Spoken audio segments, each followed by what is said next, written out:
Hey everybody, Destin Laguerre here for IGN Access. Marty, you're joining me today. Yeah. We asked the people if they wanted to see some cool stuff from Microsoft on the Xbox One. So we're at the Xbox One Indie Showcase. What are some of the cool indie games you saw today? Yeah, this is amazing. There's like 50 games here, and they range from, stuff we've seen before that's still rad, like Cuphead and Below, which still to me, those are two of my most anticipated games. We don't know when they're coming out. It's probably not this year, but yeah, Below, every time we see it, is that super moody, atmospheric game from Cappy.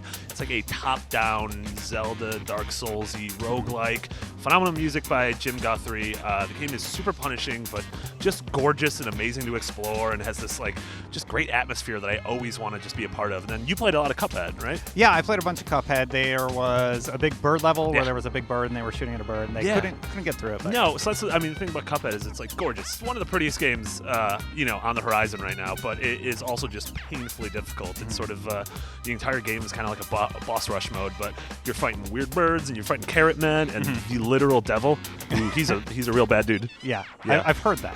I've heard things about that. But then there were also some games that we really haven't heard of yet, and you have to play a game called Party Hard. Yeah, so this just came out. It's on Steam, and it kind of uses some neat Twitch integration. But what I saw today was like a story about a neighbor who's fed up with the other neighbors partying too hard. So he goes over and murders everybody. But it's like very comedic. It's like Mario will show up and he will mess you up if he catches you trying to murder people. Yeah, and the game's really, like, the art style's really cool. It's this sort of like top-down perspective, and it's the layout. Almost like, think of like how a level looks in Hotline Miami, but it's the house with a bunch of different rooms and little pixel people partying. Yeah. But as a murderer, you're trying to lure people out into, rooms away from them, so you can, if you call a pizza delivery man, you can carry a pizza through a room and people will follow you, and if you kill them in the room, you can hide them in a dumpster, and the cops come. And it seems really fun, and like you said, some interesting Twitch. There's also like integration. a meth lab. You can sabotage them. It blows up and kills like everybody. most houses. Also, I heard that there's pre-order Andrew WK DLC.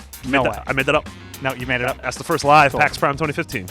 What's one more that you saw that you really liked? Man, The Flame and the Flood, which is this really great game from the Molasses Flood, and it's from former Irrational devs, so people who worked on Bioshock Infinite, but it's just really gorgeous. It's a roguelike where you're this girl with her dog and you're going down a river, and it has this really great like folksy vibe to it and amazing country music, but the game is like super punishing. It's kind of like Don't Starve, where you have to cook and you have to build a fire, and there are wolves that are going to attack you, and you can break your leg and die. And the game looks really cool, really emotional, and something I'm really looking forward to.